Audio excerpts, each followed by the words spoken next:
Hello everyone, it's great to be with you this afternoon. My name is Dr. Shanice O'Mara and I'm going to be your host for this afternoon. I'm originally a mechanical engineer, now broadcaster of science, technology and innovation, and a keen advocate of diversity and inclusion. So I'm delighted to be part of this event, which sets a high standard in widening the public perception of engineers and engineering. Now, before we begin, if you're watching on a mobile device, the platform is best viewed in landscape rather than portrait. And we have a packed lineup for you today. There are multiple ways to get involved, watch the pitches and vote for your favourites. Ask questions to our speakers and view the interactive showcase on the right-hand tab. And you'll find all of that below the live event stream. And now, I'm delighted to welcome Hayatan Salem, CBE Chief Executive of the Royal Academy of Engineering and Chief Executive of the Queen Elizabeth Prize for Engineering Foundation, to tell us a little bit more about the Africa Prize. Thank you so much, Shani. It's great to have you back again as our MC for today. Distinguished guests, Africa Prize shortlist, finalists and judges, a very warm welcome to you all. My name is Hayatan Salem and I'm the Chief Executive of the Royal Academy of Engineering and the Queen Elizabeth Prize for Engineering Foundation. And it's an absolute pleasure to have the opportunity to speak to you today on this momentous occasion to celebrate the ingenuity, the determination and excellence in engineering innovation that we have seen from the 16 entrepreneurs who have taken part in this year's Africa Prize. I'm also delighted to welcome our speakers and guests who you're going to be hearing from during today's event. We have a lot to look forward to. The Academy has long believed that engineering is a fundamental enabler of sustainable development. This year, we're marking a whole decade since the publication of the Engineers for Africa report, a report that identified the scale of engineering capacity needs in sub-Saharan Africa and prompted the creation of the Africa programs that we run at the Academy. The Africa Prize for Engineering Innovation is one of those three programs, and we designed to stimulate, to celebrate, and to reward innovation and entrepreneurship across sub-Saharan Africa. Since 2014, the program has awarded crucial commercialization support directly to almost 120 ambitious African entrepreneurs and innovators who have developed scalable engineering solutions to local challenges, demonstrating the importance of engineering in improving quality of life and enabling economic development. Each year, we receive applications from hundreds of innovators across sub-Saharan Africa, and our esteemed judges have the very challenging but very important task of selecting just 16 to participate in the programme. I can tell you, it gets very tense in that judging room.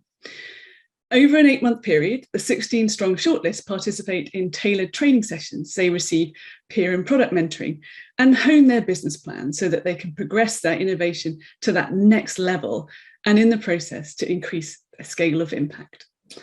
So every year, that process, that journey culminates in this showcase event, the Africa Prize Final. And today, our 4 finalists will pitch their businesses and just one will be selected to earn the coveted title of the Africa Prize 2022 winner and to take home the winning prize of £25,000. You heard me right. You will also have the opportunity to hear 1-minute pitches from 12 of the innovators on the shortlist and to vote for the pitch that most resonates with you. And whoever receives the most votes will receive £5,000. This year's shortlist are working on sustainable solutions to local challenges that range from access to healthcare, farming resilience, reducing waste, and energy efficiency. And I have absolutely no doubt that you are going to be very inspired by what you hear today. Of course, our collaboration and support for the entrepreneurs does not end after this final. We believe that one innovator can change a community and a network can transform a continent.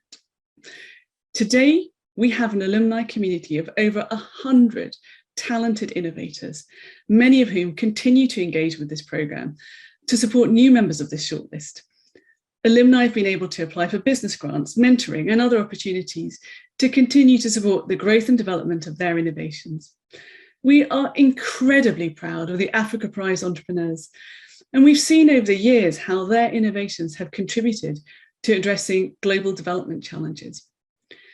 Nurturing thriving commercial companies has a significant role to play in sustainable development by enabling entrepreneurs to create more jobs, to generate better economic prospects, and ultimately to contribute to the achievement of the UN Sustainable Development Goals.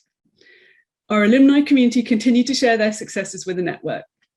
There are many examples, so I'm only going to have time to name a few, that they include the CEO of Reedy Capsules, Olubenga Olubanjo, who was an inaugural finalist for the Earthshot Prize, which I'm sure you've heard of. It's the Global Environmental Award championing planet repair through human ingenuity, presented by no less than His Royal Highness the Duke of Cambridge. Beth Kyogi from Magic Water was featured in Brave Blue World, a Netflix documentary exploring the technologies and the innovations that have the potential to solve the world's water crises. Co-founders Cezinam Dagadu and Zara Abe, who had their innovation SNUCode chosen as the National Digital Addressing System of Liberia, offering a mobile app that solves the problem of a lack of addresses by generating a unique alphanumerical code that can be used as an address for a particular location or home. So cool. The determination, the ambition, and the ability of our entrepreneurs to positively impact the lives of their communities, cities, and countries inspires us to continue our investment in them. And I would like to record my thanks on behalf of the Academy to those who have generously supported the Africa Prize over the last 8 years, especially the UK Government's Global Challenges Research Fund and the Shell Centenary Scholarship Fund. This support enables us to provide a platform for African innovation, to build businesses not only for profit, but also for purpose and for the well-being of the communities and the economies in which they operate.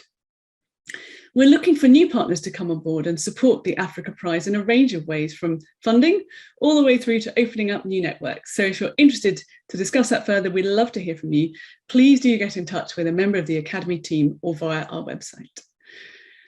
Our alumni are creating incredible social impact at scale and are projected to improve the lives of more than 3 million people within the next 5 years. As of 2019, cumulatively, they had raised over $14 million and created 1,500 jobs, over 50% of which were for women, and a significant proportion of those being filled by young people or those with a disability. The prize aims to amplify those benefits on a local, national, and continent-wide level. And we've secured over 2,500 pieces of media coverage since our launch. I am sure you've seen some of those. If you haven't had a chance to do so already, I really do recommend that you visit the interactive showcase that has been created as part of this event and learn more about this year's brilliant cohort of entrepreneurs. Prepare to be impressed. So thank you again for joining us and enjoy the final. I have a feeling it's going to be a very special afternoon. Shini, it's back to you. Thank you, Hayatan. Now let's hear from the head judge, Malcolm Brinded. Malcolm is FREng and a Fellow of the Royal Academy of Engineering, Chair of Engineering UK and past President of the Energy Institute. He served as a UK Prime Minister's Business Ambassador, a member of the China Council for International Cooperation on Environment and Department, and until 2017 served as Chair of the Shell Foundation. Malcolm is also a Fellow of the Institution of Civil Engineers and the Institution of Mechanical Engineers, and was awarded a CBE in 2002. He's going to tell us a little bit more about the Africa Prize judges, as well as what he believes makes a great winner for the Africa Prize. Over to you, Malcolm. Thank you, Shini, and good afternoon, everyone. I'm thrilled you're all here for the Africa Prize 2022 final event. My name is Malcolm Brinded, and I chair the Africa Prize judging panel. And I've been honoured to be an Africa Prize judge since the beginning in 2014. And I've watched the prize go from strength to strength, with constant improvements to the training we offer and finding new ways to support our alumni group, which, as Hayatan said, is almost 120 now. Every year, the Africa Prize grows, and it's moved beyond those countries which have well-established support for engineering and entrepreneurs. And we now receive entries from an amazing 37 countries. And we were really pleased that this year's shortlist of 16 included entrepreneurs from Togo and the Republic of Congo for the first time. Through the Academy's female-only pipeline program, each year we see an increased number of female applicants, which is excellent to see. And this year, we're delighted to have 8 women among the 16 on the shortlist, So we've hit 50% for the first time in the history of the prize. Now, all 16 on the shortlist have received 8 months of training and mentoring, and after today, they become part of our alumni support network. With an ever-increasing number of really high-quality applications, judging gets ever more difficult every year. And each year we read amazingly varied applications about innovations that span the whole breadth of engineering, from advanced software platforms to highly practical machinery, each aiming to solve a problem in the innovators community. All these entries are technically reviewed, and then we as judges discuss them, deliberate, sometimes, well, actually quite often, passionately argue, and we finally choose the Africa Prize shortlist of 16 for the training and mentoring they've had. So what is it we look for? Ideally, we want applications that have that magic combination of commercial potential, scalability, and genuine engineering innovation that could really help sub-Saharan African development, plus a lead applicant with entrepreneurial flair and the self-awareness to assemble the right team around them. It's a high bar, which all 16 you'll hear from today have passed. As judges, one of the things we really love is seeing the progress the shortlisted entrepreneurs make during the program, from their first application to their final pitch today. So thanks to the trainers at Viridian, the comms team, April 6 and Proof, and the fantastic Academy network of volunteers who mentor our shortlist. We've seen real growth in all these entrepreneurs' business understanding, technology maturity, and confidence. We've also been seriously impressed by their determination to build sustainable, scalable businesses in fast-changing and complex markets. And on top of all that, the resilience they've shown to pivot and adapt their businesses over the past couple of years despite the pandemic. There can only be one winner of the Africa Prize 2022, but all 16 of these entrepreneurs are winners and should feel incredibly proud of what they've achieved. We look forward to watching them all succeed over the next years.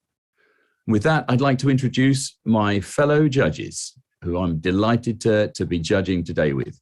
First, Rebecca Enonchong from Cameroon and the US, the founder and CEO of AppsTech and IO Spaces, and a serial technology entrepreneur herself who is passionate about promoting technology in Africa. I can see that Rebecca is I know she's going to join us very shortly. I think she's having some comms problems at the moment. Next, Dr. Ibalola Amal. Hi, Ibalola, from Nigeria and the UK, the principal consultant of Lonadec Global Services. Ibalola is passionate about empowering, mentoring, and coaching women and youth for positive transformation. Dr. John Lazar from South Africa in the UK, co-founder of Enza Capital and chair of What Three Words and Raspberry Pi Foundation. John is a software engineer, investor, and business leader focused on technology and entrepreneurship to generate positive impact. Next, let's see a wave from Dr. Alessandra Buonfino from Italy and the UK. Hi, Alessandra, senior advisor at the Global Innovation Fund. Alessandra is a passionate advocate for social change and for business as a force for good. And finally, we're thrilled to welcome Barbara Iyai from the US as our guest judge today. Barbara is the founding managing partner of Unicorn Growth Capital, an early-stage VC firm that invests in fintech, DeFi, and Web3 companies to transform the financial infrastructure of the digital economy. Barbara has founded, invested in, scaled, and advised fintech and financial services globally. I can't think of anyone better to join us. Thank you, Barbara, for doing so today. I really look forward to choosing the Africa Prize winner with you all.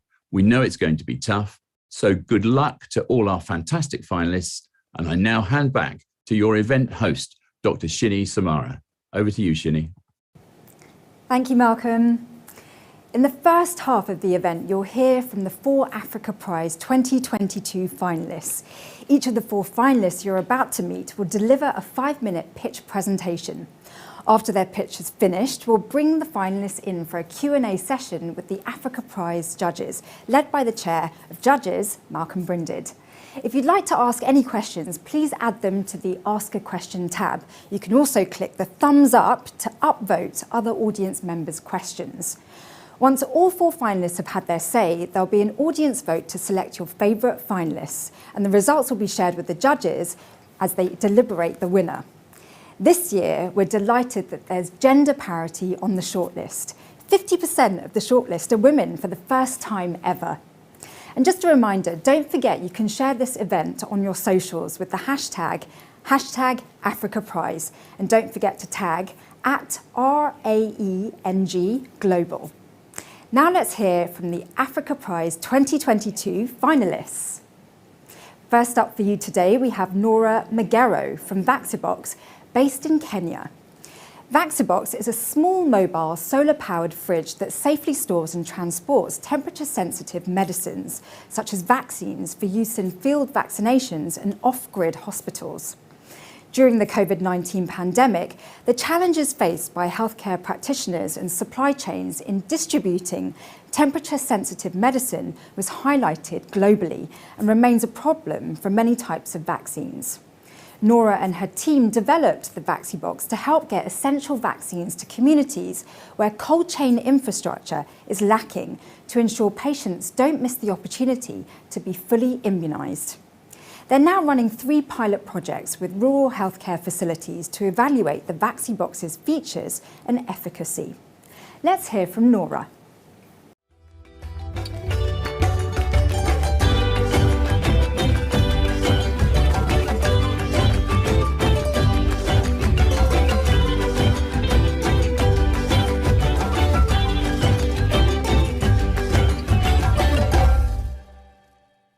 When I gave birth to my daughter in 2018, I moved to live in a rural community in Kenya.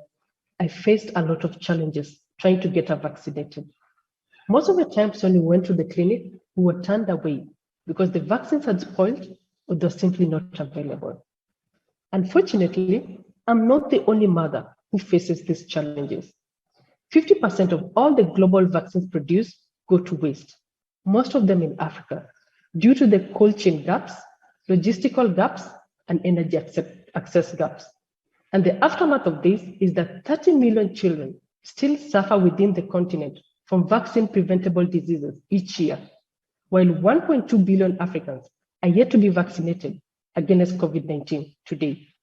With 200,000 hospitals, delivery centers, and pharmacies still lacking access to adequate cold chain, Africa's healthcare has never been more at risk.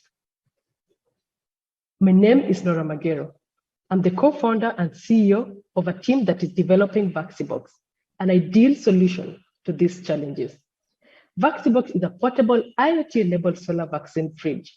The fridge is so portable that it is mounted on a motorbike, a bicycle, a boat, or even be carried, so that heat-sensitive medical items such as vaccines, blood for transfusion, and insulin can quickly be deployed to remote and hard-to-reach communities while still being kept in just the right temperature at all times.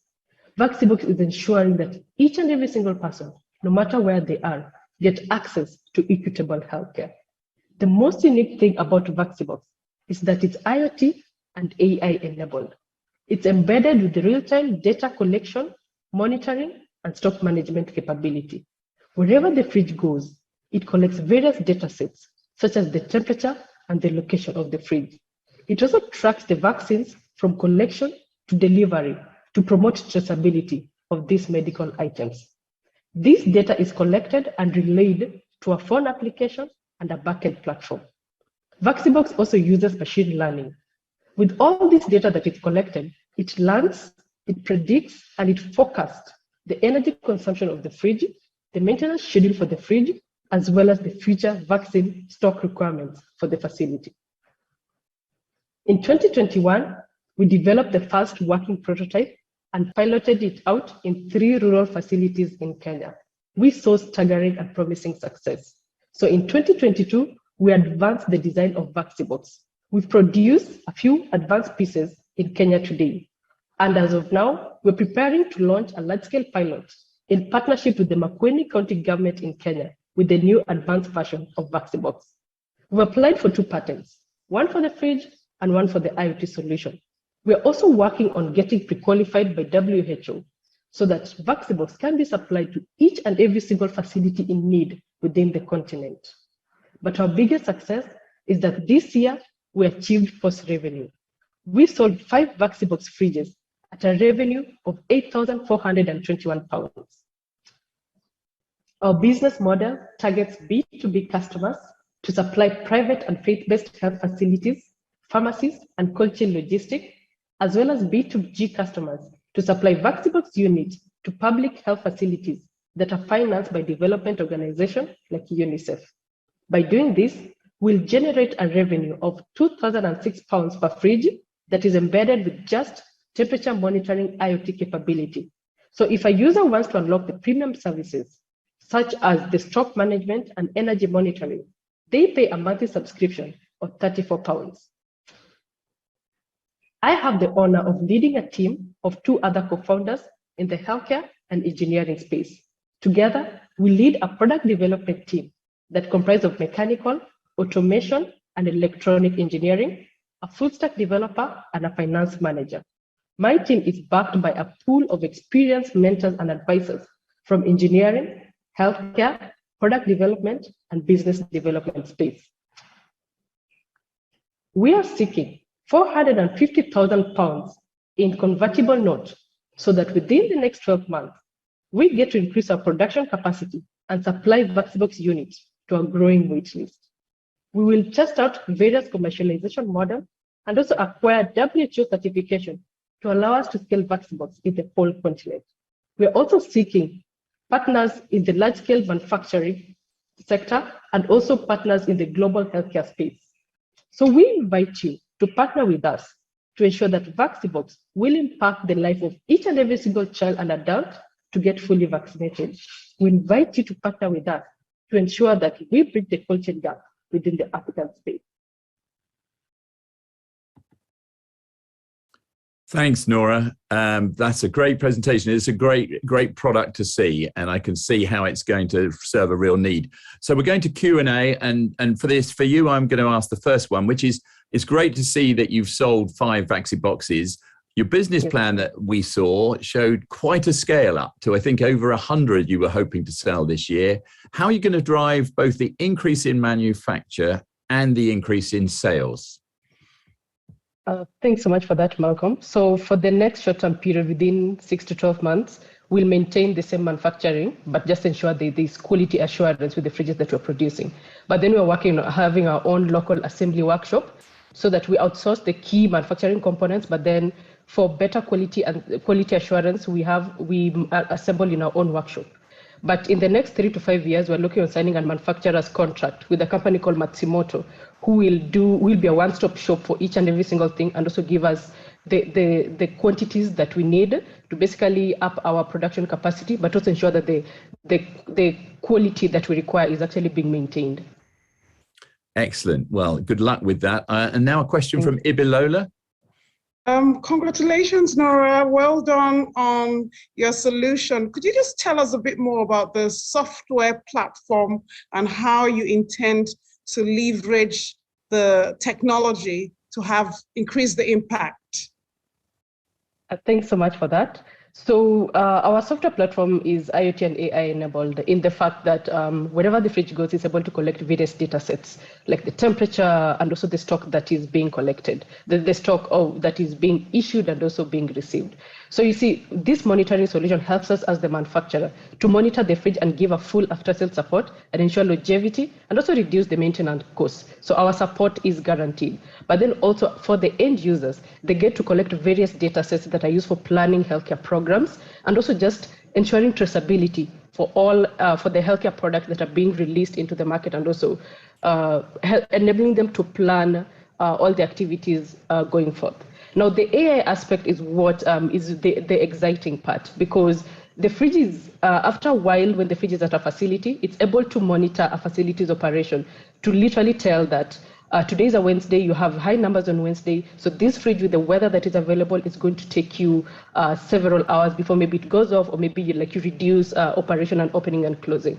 And for us, it literally predicts after how long are we going to replace the battery? after how long are we going to replace a certain components, also just to ensure that there is longevity for the life of the fridge, and also we're able to give a full after-sale support. Thank you. Great. Thank you, Nora. And I'm going to actually go to John for the next question. Thanks, Malcolm. Nora, congratulations. That's fantastic to see the progress.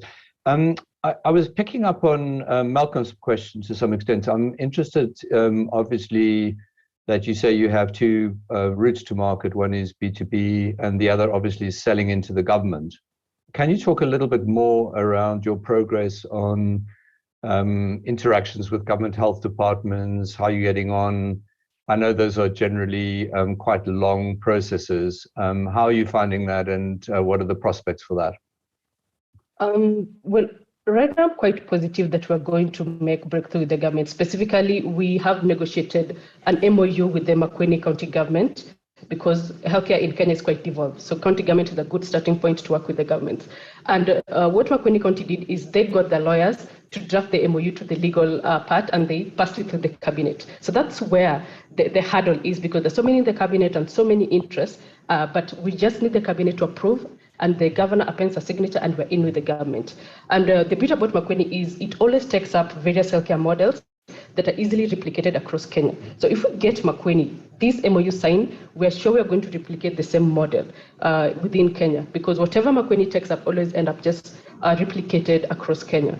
And the good thing also is then we also have an in with the WHO, because WHO is looking at us to see if the government is going to have a buy-in for them to also give us more support and also put a stamp of approval that this product actually can impact the lives and serve the service that is promising. Thank you. Thank you. Thank you, Nora. I'm just looking around to see if any judge, I've got a couple of questions from the audience, which I'm going to pose, but any of the judges want to come in? If not, really one of the questions is, Nora, the whole reliability of and really the environmental benefits. I know that I think you're going for a sort of solar power support to the unit so that it is always available. Can you say a bit more about that and how it brings environmental advantages? Well, Vaxibox is saving life, but also saving the environment, mostly just reducing the impacts of climate change by ensuring that there is clean energy being used within the healthcare space. But then also as a kit that is aimed to exceed its serving life compared to what's already in the market, we're reducing the e-waste that normally occurs when this kind of refrigerators are introduced in the Kenyan market and dumped, because there is no service, there is no maintenance for them, since the support is just so fragmented and just has so many gaps. So we are contributing to clean energy being used in the healthcare space, and even can be scaled beyond the healthcare to be used literally in any space that needs cold chain, but also reducing the electronic waste, and also by adopting the ISO standards for green manufacturing, we're just going to ensure that we reduce the carbon footprint for manufacturing this kind of product, and also determining that this reduced carbon footprint manufacturing is being implemented also in the African space, which not so many people are so conscious currently. Thank you, Nora. It's an inspiring product, and it's great that you're ramping up the sales and manufacture. Well done. And now I'm going to hand back to you, Shini, to introduce the next finalist. Thank you, Nora. Well done, Nora. So and remember, if you have any questions for the finalists, pop them into the Ask a Question tab, and we'll do our best to have the judges ask your questions. And you can also click the thumbs up to upvote other audience members' questions. Now I'd like to introduce the second Africa Prize 2022 finalist, Gail Martina Egbidi, a software engineer from Togo, and her innovation, Salome. Salome is a Visa-backed card and account that doesn't require its users to be customers of a specific bank, significantly reducing financial costs to give unbanked individuals more access to the digital economy. In Togo, fewer than 10% of the population have a bank card. Gail and her team created the financial product in order to improve financial inclusivity. Salome customers will be able to buy the card even if they don't have a bank account and top it up with money, whether that's cash, mobile money or through bank transfers, and make purchases both in-store and online because the card is supported by Visa and it gives customers access to the global economy with purchases enabled anywhere that ordinary Visa cards can be used. Over to you, Gail.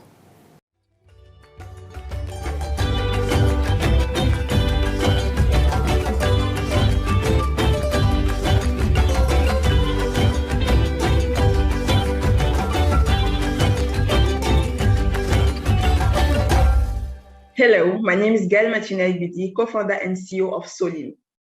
We identified the following problems. Do you know that in Togo, more than 60% have access to mobile money and microfinance services, but just 20% have access to banking services? Less than 10% have a bank card. Don't forget this problem of giving change when paying in cash. Finally, we only have 23% of internet penetration. However, those problems also represent many opportunities to tackle. There is more than 90% who don't have a bank card, but there is many transactions through mobile money in the country. Most online merchants accept card payments, but not mobile money. Today, you necessarily have to go to the bank for a simple financial services, which costs a lot. Finally, we have more than 90% of smartphone penetration. How to tackle those? Solmi brings an amazing solution of physical or virtual prepaid card with a mobile application. Clients can get the card online or physical in just 2 minutes. The card can be topped up with mobile money, cash deposit, or bank accounts. In addition to our mobile application, we developed an USSD technology to allow customers to top up and manage your card through USSD without having internet. Customers can also receive money from abroad, have salary paid directly to the card, send money to other Solimi cards for free. We really want to be close to our target customer, so our point of sale strategy focuses on involvement of small shops. We plan to use AI to analyze customer behavior, predict their buying habits, and offer them personalized services such as knowing their favorite merchants and showing them automatically promotion coming from them. Finally, we put financial education in the heart of our solution to educate our customers so that they can manage their finances freely and regain control over their money. How are we making money? First, card sale and commission on transactions. For card sale, we have two ways. We have B2C sale and B2B sale. Note that we buy the card at £4. So we sell the card to the final client at £6. And today we launched 2 months ago and we already have 1,000 cards sold. For B2B sale, it's an organization who wants to digitalize his mission expense or salary payments by using our card instead of check. So we already signed with one government institution for 5,000 cards. For commission on transaction, it depends on the type of the transaction. So in general, today we are processing £35,000 GMV per month, and we win around £1,400 as revenue. We also build Solubin community. This community helps us to boost our GMV because the member of this community have access to promotions, cashback from our merchant partners. Once we did this, we see that in our environment, in our ecosystem, there is a lot of fintechs who are trying to do the same, but they are struggling to have the right partners. We are lucky we have Visa, we have GTP, and we also have 2 bank partners in Togo. So we decided to build the B2B Financial Inclusion Support Program. In this program, we support all the entities who want to issue their own prepaid solution. So in the program, there is a free setup fee. We sell the card to the entity at £5 and we share the revenue with them.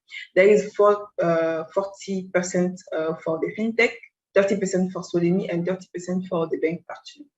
We already signed with one institution in this program who will get his solution by the end of the next month. And we are in progress to sign with 2 institutions.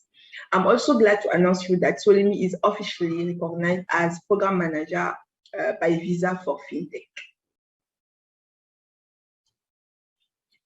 All this amazing work can't be done without this amazing team that I want to thank again.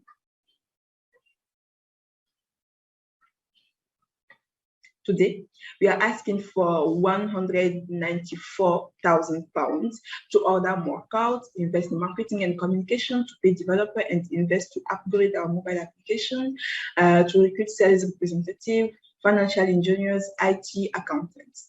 We need also capacity building in PCI DSS certification, also partnership building for geographic expansion. I will be happy to talk further about Solimi, so feel free to reach out. Thank you. Solimi for a cashless world. Thank you, Gail. That's an excellent pitch. Well done, and an exciting product and growth. This time, I'm going to pass to Barbara for the first question. Hi, Gail. How are you? Thank you for this wonderful presentation. So I've focused a lot on fintech companies, so really glad to see that you're doing this. A couple of questions on the technology.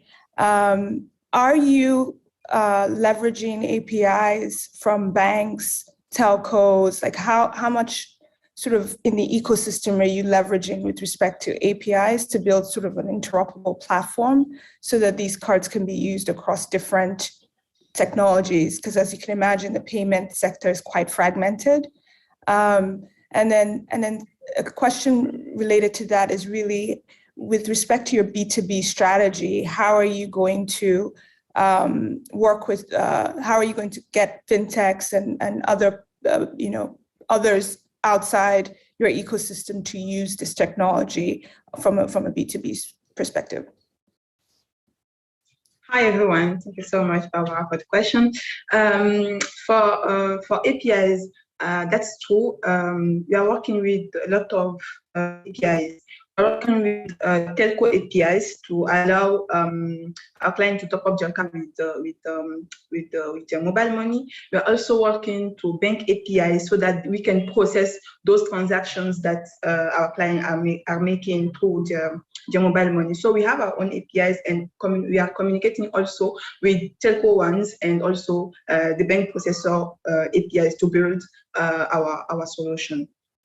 And for the second question, can you please repeat? Yeah, so as you do this B2B strategy, right, you're going to be opening up your API to multiple people. How are you planning on doing that? Okay, well, first of all, for those B2B financial support is once we already launch our Fed solution, we see that there we have Visa as partner, we have the processor as partner, and we have 2 bank sponsors. And we see that there is a lot of fintechs and microfinances now who is trying to issue their own prepaid cards. So we also have already our own applications and APIs. We said that we will share those with them so that they can issue quickly their solution within 3 months. And instead of having them as competitors, we'll have them as we will build together solutions so that Solimi will process a lot of transactions. And then when Visa helps us, it's also help all those microfinancers and fintechs that we manage. For sharing them our APIs, we build them in a way that it is really microservice oriented, so that we can share them our APIs. They can use our mobile application also to do their card management. Because at the end of the day, they want a prepaid card with mobile application that can be managed, that their client can use to manage those cards. Thank you. Thanks, Gail. That's a great answer. I'm going to ask Alessandra now for the next question. Hi, Gail. Great pitch. I really enjoyed it. Thank you so much. Just to pick up on some of the things you said, you talked about partnership building for market expansion. And I understand that you really understand Togo and you know where you're going with this, and you can build a community around that particular market. And I also know that you mentioned that market expansion might be in Benin and Burkina Faso and so on. But how are you planning that? Is that through franchises? Would you open your own offices? How will you manage to keep the innovation together? Thank you. Thank you, Alexandra, for the question. For the expansion, first we want to have a good coverage in Togo. And those markets as Benin or Burkina Faso or Guinea-Conakry are facing the same problem like Togo. So the solution also suite for clients on those countries. To go there, we technically we already have partnership that we need. And for business, we are open. So sometimes, for example, in Benin, we will open an office there, and in other countries, we can be represented with other companies also there. We are open, we are not, we don't have an idea fixed on that, but we already have, as Visa also, in our contract with Visa, they will also help us in those expansions. So in the right time, we will see together how we can, implement those solutions on those countries who are facing the same problem as we are facing in Togo. Great. Thank you, Gail. I just want to check, any judges wish to come? Yeah, John, over to you. Gail, congratulations. It's fantastic to see the progress. I had a question around growth. It's great to see that you're generating revenue, and I think you said it's £1,400 or a couple of £1,000. From the material I've seen, you're predicting revenue by the end of 2022 of more than £400,000, and then I think up to £1 million, doubling that into 2023. What's your growth plan? And in particular, how will you get to those revenue numbers? What marketing do you need? How are you going to get the scale? Thank you, John, for the question. Well, for our scaling, right now, when we launch, we just have our close customer. And by the end of the year, we plan to have around 20,000 customers, because we have the mass market and we also have companies who use our card to digitalize the process of giving mission expense. On that program, we also already signed with a government institution here in Togo called Office Togolese des Recettes, who buy, for example, 5,000 cards for his agents, so that his agents can use those cards. And on those cards, they will put a lot of money. It will also increase our revenue. And we also have other companies like that. We are in signing progress for those companies also to simplify their process of giving mission expense, so that we will increase our revenue. And also for our with our revenue sharing in the B2B financial inclusion support, we will also increase revenue, because there is right now we have an instant, like we are discussing with the 5 fintech, and there is also a lot of microfinance that we will involve on those programs, and we have 30% on all their commission on their transaction, which will increase also our revenues. One thing also to add is we are allowing people to have easy access to means of payment, and we are also are building solution to allow all most of merchants to accept those means of payment. So we have also Simple Pay, which is a facilitator of an acquiring solution, which allow merchants to accept cards if it is online or if it is in physical in store, so that we will have a lot of usage of our cards, and then transactions will be increased. Thank you, Gail. That's great. Well answered, and exciting plans and growth so far. Back to you, Shini, to introduce the next finalist. Well done, Gail. Now, another reminder that if you have any questions for the finalists, please add them to the Ask a Question tab. You can also click the thumbs up to upvote other audience members' questions. Next up, we have Dr. Jack Fletcher from Hyena PowerPod in South Africa. Hyena's PowerPod is a diesel generator replacement technology that produces on-site, on-demand and reliable electricity. Jack and his team developed the PowerPod technology as a way to deploy fuel cell technology into Africa, where hydrogen distribution is all but non-existent.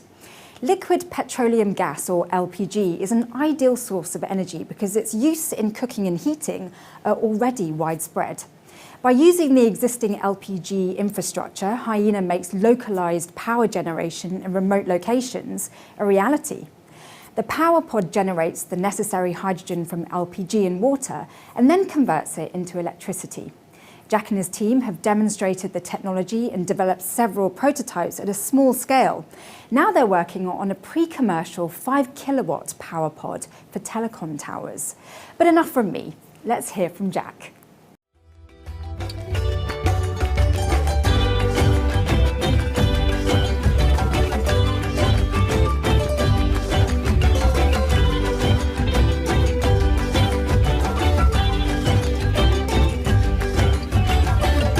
Hi, my name is Jack Fletcher, and I'm a co-founder and director of Hydrogen Energy Applications, or in short, Hyena.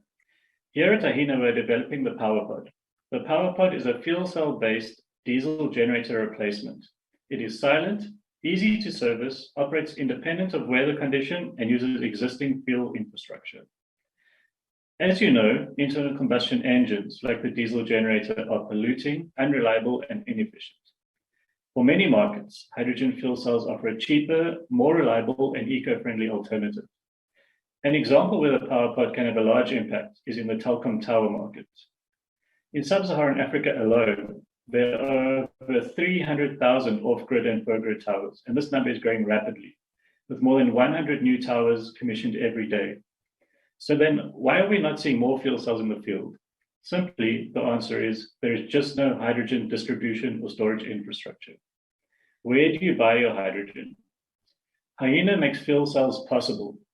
How do we do this? We put a Hyena in a box, give it LPG and water, and it generates electricity. LPG, also known as propane or petroleum gas, is the same gas you use at home for cooking and heating. The use of this existing LPG infrastructure makes Hyena's PowerPod scalable now. This is a huge unfair advantage over our competitors who use non-distributed fuels such as methanol or ammonia.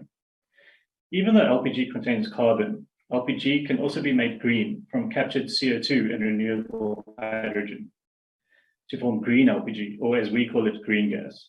This green gas can then be blended directly into the existing LPG infrastructure, making the PowerPod eventually carbon neutral. To date, Hyena has raised over $2 million and we have scaled up 500 times from proof of concept to the full engineering designs. We have received interest to pilot our system from telecom tower cos and have now started with the build of the full-scale PowerPod, with a planned completion in the first quarter of 2023. Hyena's business model is based on revenue from 3 streams. An example for the telecom market is given in the slide. Initially, revenue will be generated from sales of the PowerPod. Hyena aims to take a 15% share of the sub-Saharan serviceable available telecom market, which translates to 2,250 units annually. As the number of units in the field increase, recurring revenue from servicing and cartridge replacement soon overtakes the sales revenue and becomes a major source of income. Finally, Hyena aims to generate revenue on the retail margin of LPG. We are a strong and growing team with diverse experience in hydrogen technologies, from academic research and IP to industry and product engineering. In addition to the 4 co-founders, Hema Vela and Jens Müller have recently joined the team. Both Hema and Jens are successful entrepreneurs with background in engineering and bring a wealth of knowledge to Hyena. Looking at the next 2 to 3 years, Hyena plans to build, demonstrate, and pilot the complete full-scale PowerPod. This is aimed at generating customer interest, first revenues, and sales. At the moment, we are looking for partners in the African LPG space, and we would also like to engage with potential customers to identify and plan for demonstrations and field trials. Thank you, everyone, for your time. And thank you, Jack. The whole potential for the Hyena PowerPod, it does seem very exciting. I'm going to go straight to Alessandra for the first question. Thanks, Malcolm. Jack, that was incredible.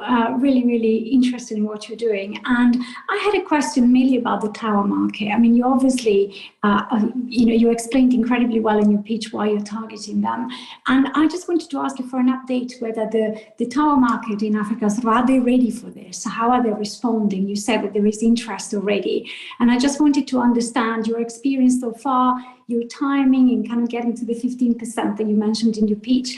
And then after that, what are the potential applications beyond telecoms? Thank you for your question.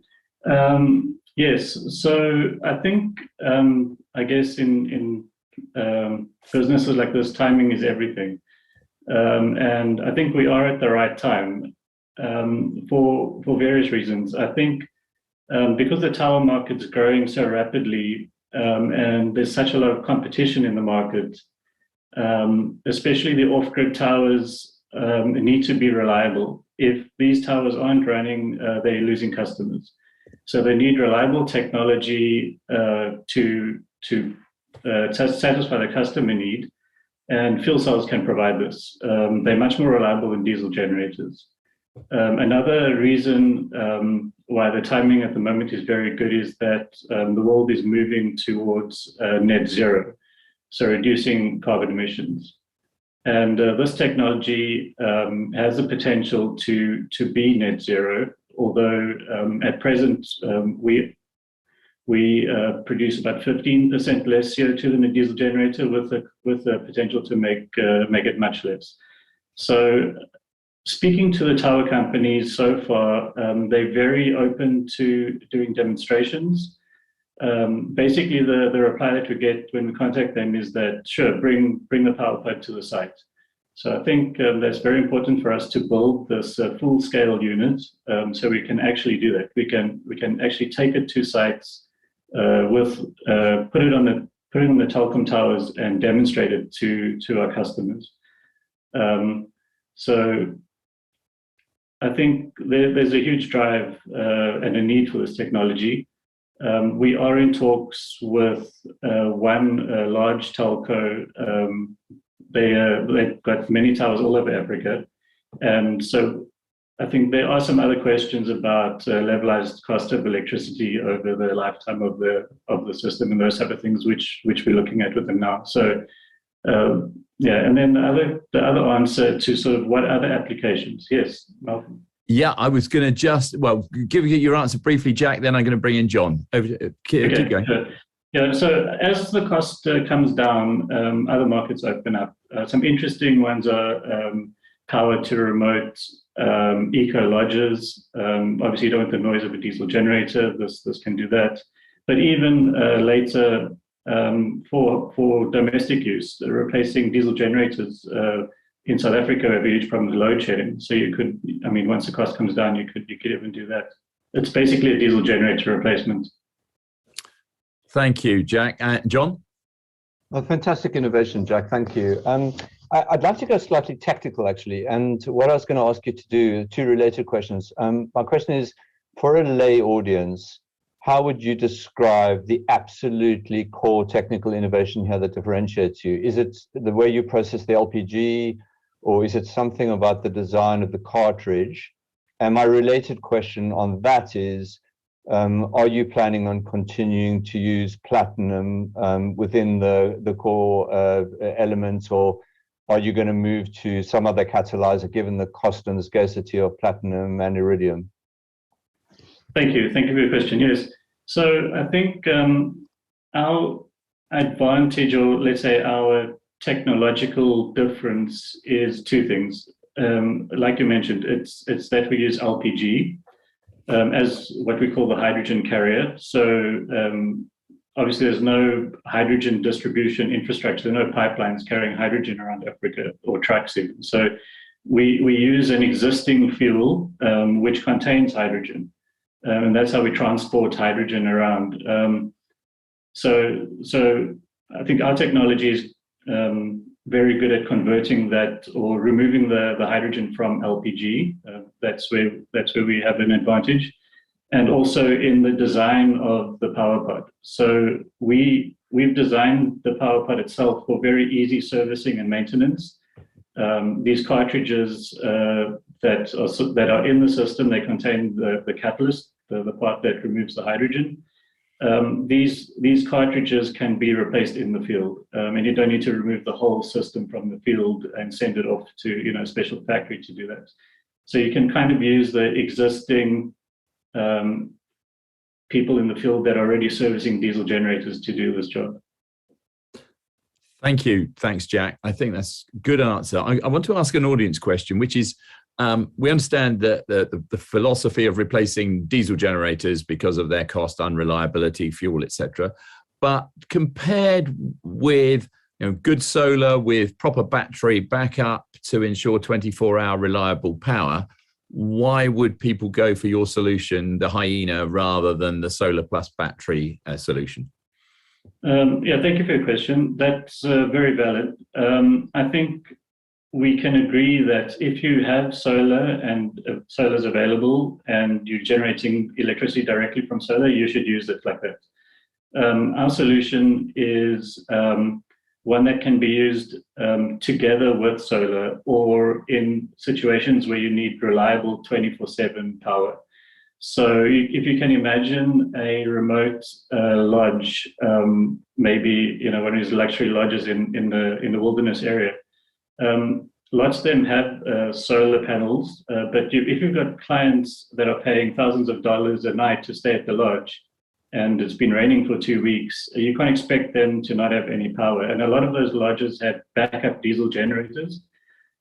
So what we would do is our technology is complementary to situations where you have solar panels, and we would just replace the diesel generator.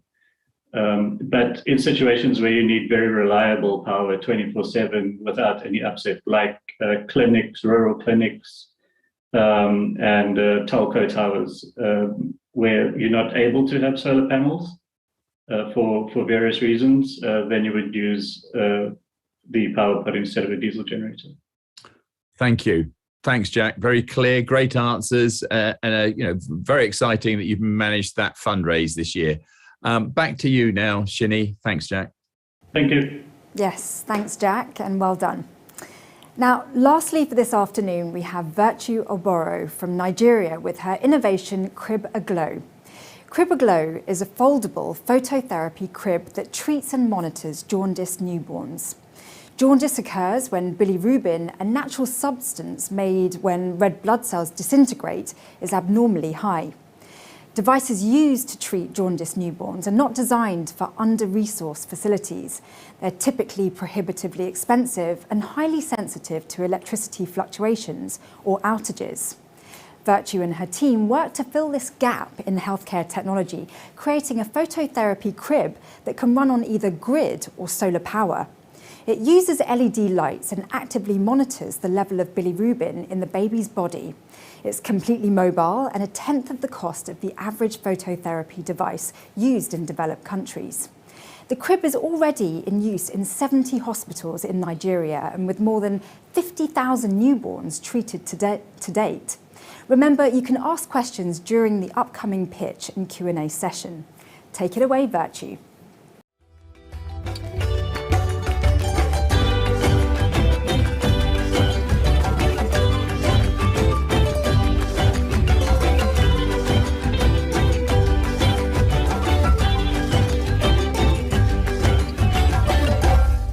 My name is Virtue Oboro, and I'm the founder of Tiny Hearts Technology.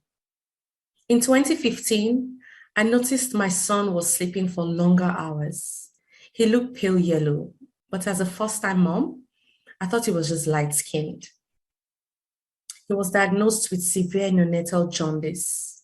Neonatal jaundice is the yellowness of the eyes and skin caused by a substance called bilirubin in the baby's blood.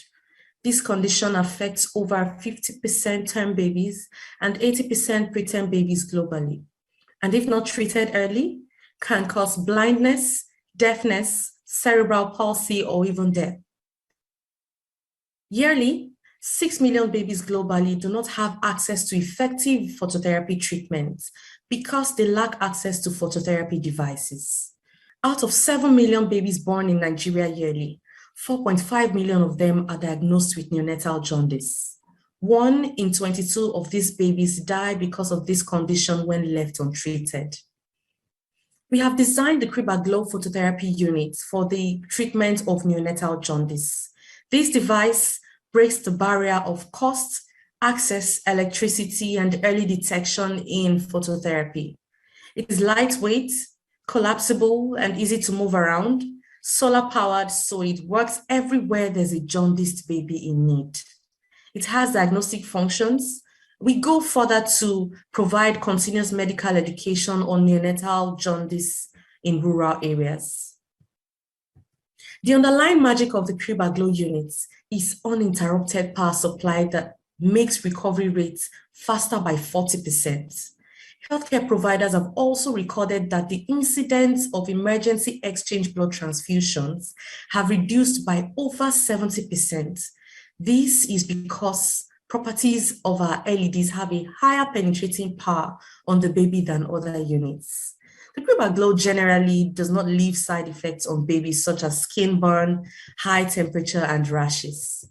It requires less maintenance and meets the required standard of phototherapy with a wavelength of 495 nanometer.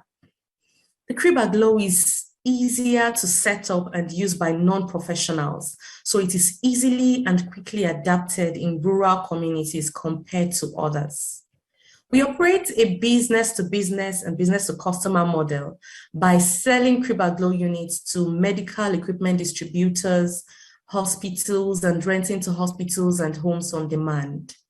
Through this model, we have saved over 500,000 babies through sales to 400 hospitals, 350 homes, and medical equipment distributors in Nigeria and Ghana.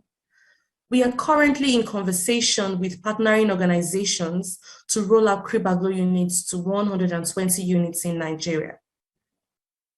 Our team is made up of professionals from the healthcare, renewable energy, community development, technology, and engineering sector with over 25 years experience. We have a supportive board of advisors who are experts in business management, innovation, healthcare, and leadership. Our short and mid-term plan is to expand to 7 other African countries by identifying and partnering with medical equipment distributors, working with supervising bodies in those countries to endorse the use of our devices, organizing health campaigns to create brand awareness. We will also leverage on networking opportunities that the Africa Prize platform has and will present to us. We aim to raise £250,000 to enable us increase manufacturing capacity so that we can meet the high need and demand for phototherapy devices. We will do this by purchasing additional production machines, recruit and train additional and current staff, expand our production sites, and improve on commercial access online. We also need technical support from the Royal Academy of Engineering, introduction to research teams in neonatal care, partnership with medical device distributors and pediatric health in our proposed countries of expansion.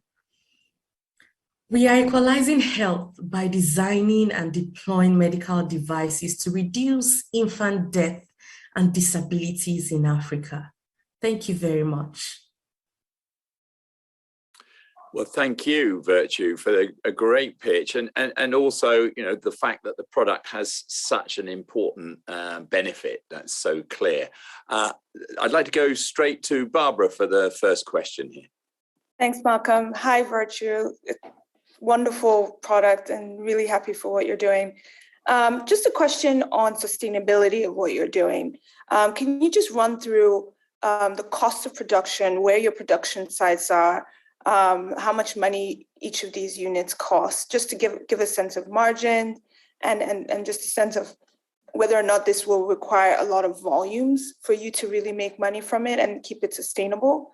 And also, as you're talking about production, you know, what are your safety measures as well? Okay, thank you so much, Barbara. That's quite a lot to share. First, the Crib-A-Glow phototherapy units. The cost production of the Crib-A-Glow units actually is $300. It used to be $300 for one. We had very close, very small, very little profit margin. But in 2020, we were able to expand our profit margin to $200 for production of one unit, aside marketing and logistics. And that was a huge milestone for us because we're able to make more profits on each of these units. We also have produced these phototherapy units for 4 years. We spent the first 2 years in improving and developing the designs and changing designs until we had a successful prototype. In the process of that, we were able to learn a lot about sustaining this product by identifying locally sourced materials that we do not have to import into Nigeria, so that it will reduce the cost of production. Because of that, we are able to have control over our production times, which makes us more sustainable. We don't have to burn so much energy all the time. So we have production times, we go on production breaks. We also have these materials flow in and out of our facilities when we order for them. The fact that we are also close to these materials helps us to spend less on logistics, importing them into Nigeria, as well as the cost of customs duties and the time of delivery to the customers when they require it. Can you give me more? Can you tell me more about what you asked so I can give more response? So what is the margin? You said $200 for the cost. What's the margin? The profit margin now is about 80%. Sorry, no, it's about $80 each. Okay. Now, yeah. And Barbara, does that answer all your questions there? The safety piece, I just wanted to clarify. How do you make sure, because this is babies, how do you make sure that the units are safe? Okay.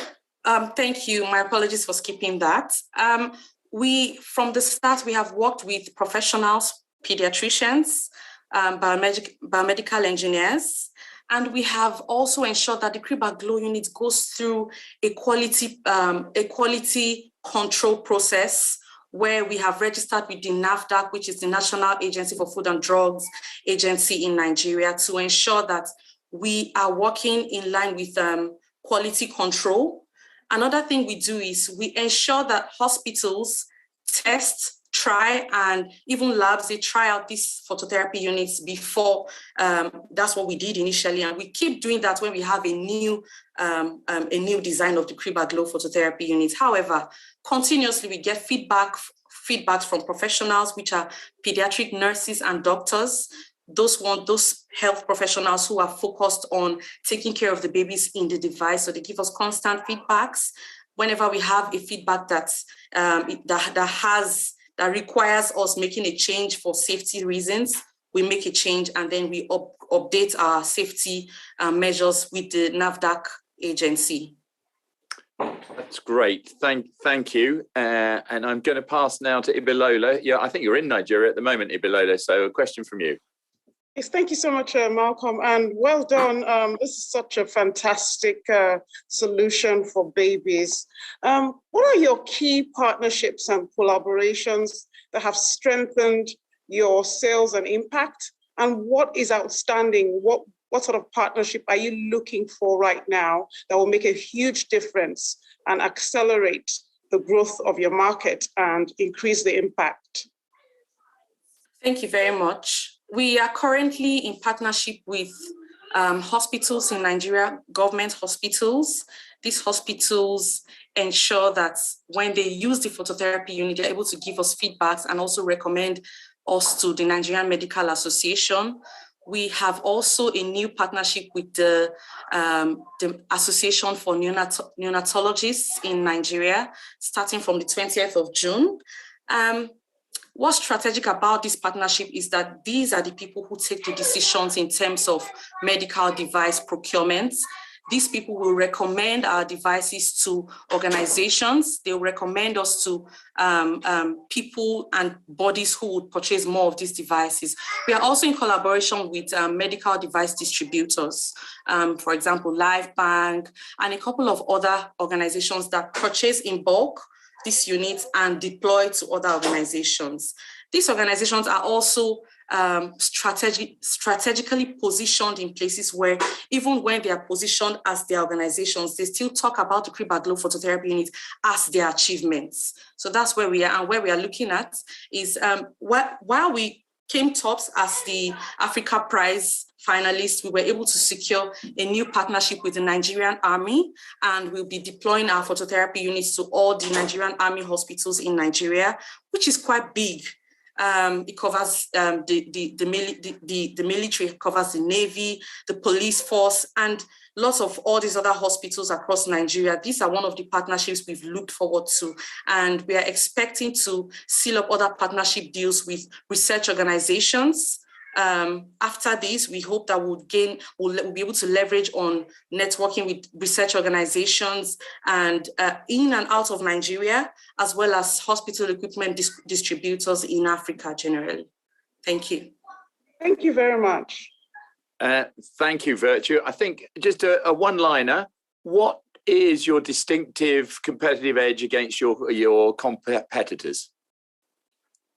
Accessibility, ease of use, and sustainability in terms of treating neonatal jaundice. Thank you. That was a question from the audience, by the way. That's great. Thank you, Virtue, and thank you to all the finalists. Actually, all the pitches were excellent, and it is really difficult being cross-examined on the hoof like this, especially virtually. So I think everybody did really, really well. And now you've given us the problem. As 6 judges, we have the super difficult task of choosing who is the one winner from 4 really terrific entrepreneurs. And we always like to get some help from the audience in making our decisions. So while we go off to deliberate, I'll hand over to Shini, who, among other things, will be asking for your audience votes on the 4 finalists we've just heard. But thank you to all of them, and over to you, Shini. Thank you, Malcolm, and thank you, Virtue. What an impressive group of entrepreneurs, I must say. I'm inspired by the amazing innovations that the 4 Africa Prize 2022 finalists have showcased. So now that you've heard from all 4 finalists, it's your turn to get involved. The vote is now open, so you can choose which one of our finalists has impressed you the most. So this is how to vote. In the polls and voting tab below, select one of the 4 finalist names for who you think deserves to win this year's Africa Prize. The winner will be announced at the end of the event, and your help can make the difference as the judges begin their deliberations. And now we have the one to watch pitches, where only you, the audience, will decide on the winner. Last year, we introduced a new award called the One to Watch, designed exclusively for the 12 shortlists for an award of £5,000. And this is how it works. Each of the shortlists will have the opportunity to present a 1-minute pitch, and we want you, the audience, to vote for the pitch that resonates the most in terms of potential for impact in Africa. So here are the pitches.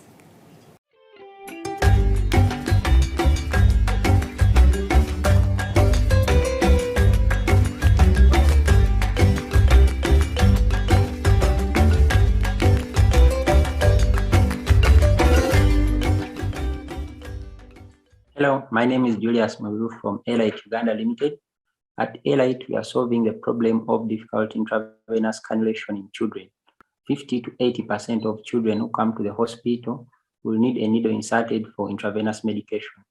However, the procedure is difficult because their veins are small and they collapse during illness, exposing them to multiple painful pricks, but as well downward mobility and death in case of failure. We have developed the Elite Vein Locator, which is a portable, low-cost and locally made blood vessel illuminator that increases first needle success rate while costing a fraction of other devices.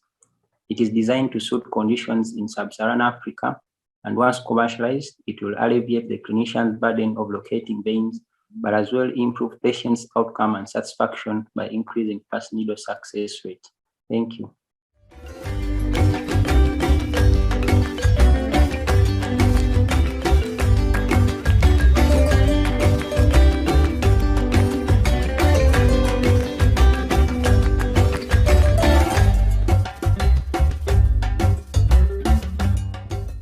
One of the top challenges of manufacture is packaging scarcity. Hello everyone, my name is Afomi Andolan from Ethiopia. I'm CEO and co-founder of Agelgil Packaging. I have a BSc degree in electrical engineering and management. Did you know 4 billion trees are just cut to produce paper packaging? In Ethiopia, farmers dump and burn million thousands of tons straw just to remove from their farm for the next production. In the meantime, the manufacturing sector is growing with 7% every year, despite of the packaging scarcity. By considering those problems and opportunity, we come up with a solution, which is producing eco-friendly hard papers and cardboard packagings from agricultural byproducts, including water hyacinth. With our innovative environmental suitable production process, our products are customizable, biodegradable with affordable price. We also able to receive pre-orders from customers, and we work with 2,000 plus farmers as a supplier. Thank you.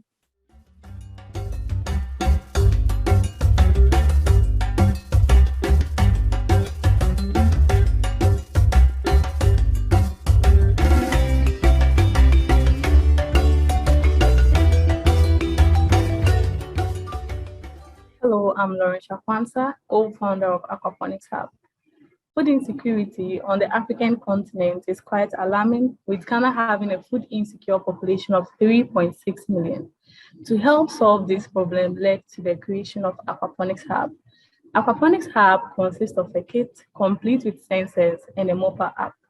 The kit allows individuals to grow both fish and vegetables using less resources such as land, water, and nutrients. Users can control and monitor factors that affect fish and plant growth with help of sensors and have access to market through the marketplace on the app to ensure food is available where it's needed. Aquaponics Hub can help solve food insecurity on the continent while creating jobs also. Please join us to make this a reality. Thank you.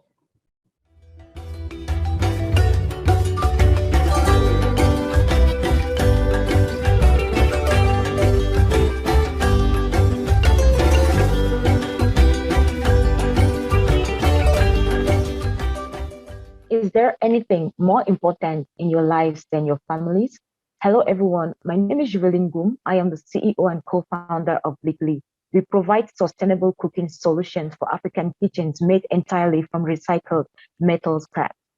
4 billion women wake up every morning to prepare food for hungry people. The kitchens that they often use are closed with bellowing smoke pollution, causing heart and lung diseases on the cooks and killing up to 4 million people every year, according to World Health Organization. Blickly is the solution. We provide sustainable cooking stoves and health-friendly cooking fuel made entirely from recycled metal scraps and recycled biomass waste, respectively. Thanks to our solution, we have reduced indoor air pollution by up to 95% and faster cooking time. Our customers include low-income households, schools, cafeterias, and other commercial cooking establishments. Cooking for hungry people is important, but it should not be to the detriment of people's health and the environment. Thank you very much.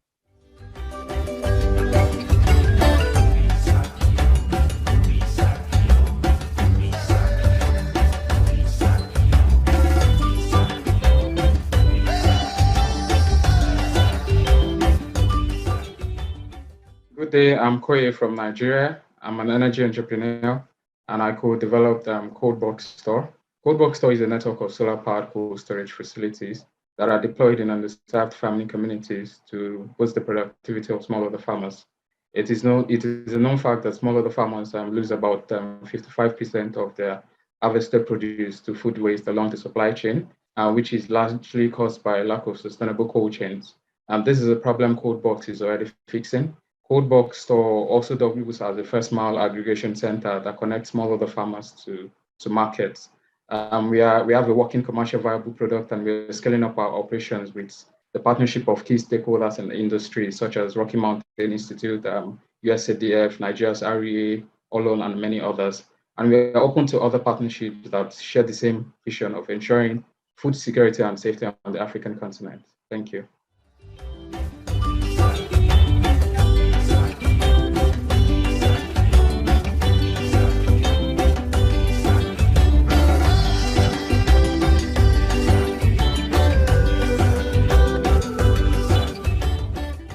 Hi, Allow me to introduce you to Sarah. Sarah lives in Kibera slums. Last year, Sarah lost 240 days of school because she could not afford a menstrual product. Sarah's school has over 2,000 girls, and the school has to bury over 300 kilos of menstrual waste per month within the compound, just because they have no other way of disposing the same. No wonder the school has to deal with so many cases of sick girls. My name is Catherine Wanjoya, co-founder and CEO of Genesis Care. We are serial entrepreneurs who combine technology use and experience to provide on-demand, low-cost sanitary pads using our automated sanitary pad dispensers. Our eco-friendly on-site incinerators burn the waste. We are keeping the environment safe for vulnerable communities, keeping girls in school, and women working throughout the month. Thank you.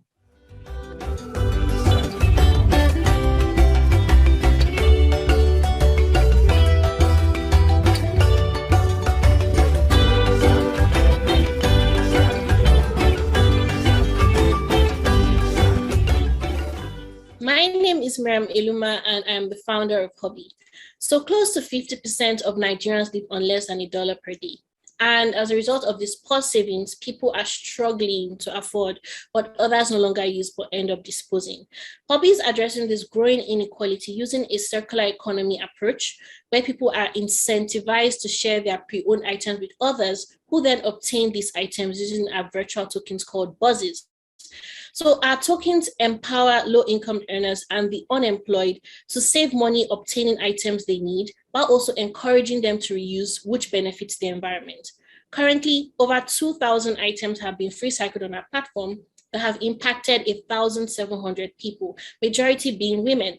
And in 2023, our goal is to have 1 million items listed that have the potential of benefiting at least 200,000 people. With Hobby, more people will be able to save while also taking care of the environment, thereby improving their standard of living. Thank you.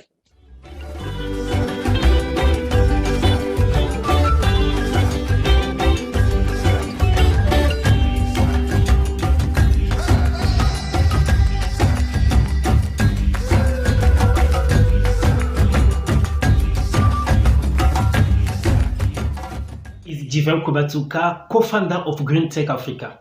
Over 300,000 community members was infected in my mother's village in Congo Brazzaville by water hyacinth, the most invasive aquatic plant in the world.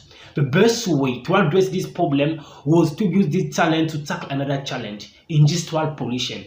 2 years ago, we decided to use capacity of absorbing pollutant of freshwater hyacinth to produce 100% of organic fiber, which is able now to absorb over 70 times its height in oil-based pollute. That we customize, it depends on need. We are selling in different types of companies, construction companies, oil storage and exploitation companies in Congo, Gabon, French, and UK.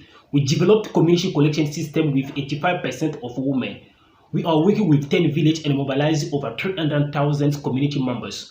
Our revenue has grown from $30,000 to over $300,000. For the future of our planet, join us to solve 2 environmental problems. Thank you.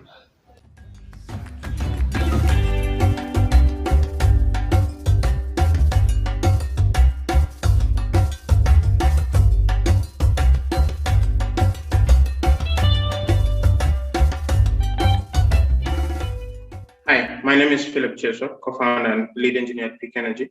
It is estimated that only 28% of Ugandans have access to electricity, leaving over 5.7 million households still not connected to the grid. According to the World Bank, if every household had access to energy by 2030, 48% of generated energy will come from mini-grids and 23% from off-grid solar. However, there is still limited technologies to make solar more reliable, sustainable, and economical. Peak Energy is helping solar companies and mini-grid developers to reach unconnected communities by allowing them to remotely monitor solar deployments for predictive maintenance, prevent system failure, and reduce operational costs. We generate revenue from hardware sales as well as monthly subscriptions from renting our software. So far, we've connected 3,800 households, impacting 16,200 people. We're a team of young change makers trying to make the world a better place. We seek to raise 250,000 US dollars for R&D and business development. Thank you.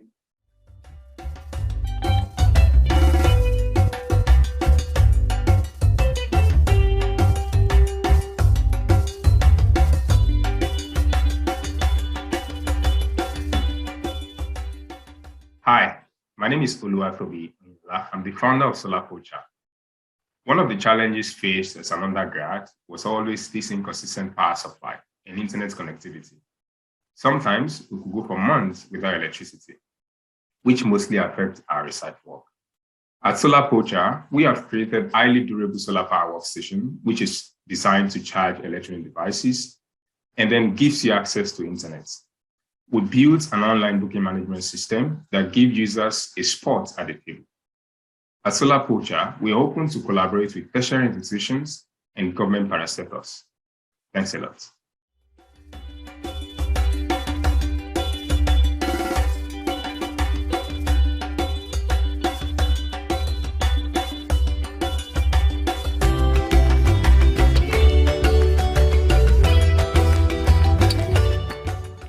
My name is Fabrice. I am the co-founder of Mason Tech, a health tech startup. Do you know that Sub-Saharan Africa has 4 times lower health workers compared to world average? In CMAC zone, 40% of users are not satisfied with the quality of services in our hospital, which raises the question of how to improve user satisfaction and help hospital managers to better manage the limited human resources available. To address this, we have developed TellMe, a connected or unconnected nurse call system that will allow patients to quickly communicate their needs to caregivers and provide managers with information on alert distribution and staff effectiveness. Our solution has been tested by 5 hospitals and 20 managers. The final version is on the way. Partnerships have been launched to accelerate our market entry. We are looking for financial and non-financial support to complete the development of our solution and tackle the CMAC region. Thank you for listening.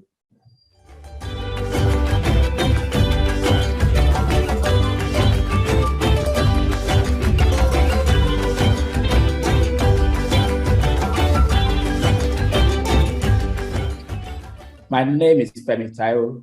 I'm a co-founder and CEO of TerraWork. Regardless of budget or location, imagine a world where there's a perfect talent for every business to thrive and create economic opportunities. Imagine every talented individual is optimally engaged, working and earning decent income, no location barrier. That's the world we are creating at TerraWork. We are simplifying digital freelancing with a trusted self-service marketplace that serves both freelance workers and businesses. We have developed an easy-to-navigate web app as well as Android and iOS app. Companies can hire from an extensive pool of best-in-class vetted talents only when needs arise and save up to 45% on hiring costs. Our process is faster, solutions targeted to Africa to enable companies to onboard the team they need quickly. We believe Africa can be a digital service hub where billions of dollars opportunities are with our talents, and we're driving this. Thank you. Now that you've heard from all 12 of our shortlist candidates, it's your turn to get involved. The vote is now open for you to choose the pitch that resonates with you the most. Again, you'll be able to see the 12 names of the shortlist in the polls and voting tab below. Remember, the shortlisted candidate with the greatest number of votes will receive an award of £5,000. And thank you to everyone on that shortlist. Now on to this next section where I'm delighted to be joined by the winner of the Africa Prize 2021, Noel Ngeson, who won £25,000 with his innovation CubeCo, a set of low-cost bio-waste processing equipment. Noel, welcome back to the Africa Prize final. How does it feel to be back? Hi, Shini. I did not expect to be back again so soon, maybe as a judge, but so I'm really happy to be back so soon. Yeah. What do you remember from that initial period after winning the prize? What was it like? No, I was in the clouds. It was amazing because the cohort itself, since we had a whole year before the actual prize ceremony, we had maybe half a year, but it was quite a long period with the other companies. So was tough competition. So I was very surprised to have won because the competition was so good. So it was a very happy feeling. And what impact has winning the prize had on your innovation and business? I can maybe say it simply in 3 types of impacts, because the prize is very credible, let's say, so that gave us also credibility in our innovation, so that was direct. And then there was intense media attention in the beginning, so that gave us exposure, which builds on itself. So we had a lot of exposure, which led to orders like actual sales and partnership building. And then the cash prize itself, which was useful for the cash flow, definitely, but also for the investments that we needed, based on the strategy that led us to join the program in the first place. It sounds like the Africa Prize has really made a difference to your business. Would you say so? Yes, in many ways, because from a team level, because we're a small company, we hire 4 to 5 engineers at any given time. And sometimes what keeps the engineers from going to other more, let's say, classic companies or stable companies, is the vision, So on a team level, winning the prize strengthens the visions, the belief, the cohesion that what we're doing is right, And beyond that, on a pure growth level, it acted as an accelerator. Because internal issues like HR through the expert sessions that you had before the prize, and also external effects like partnerships and access to investors also, were a direct result. So a lot of impact. So you've talked about how it's affected your business and you as a team, but how has it affected you personally to win this prize?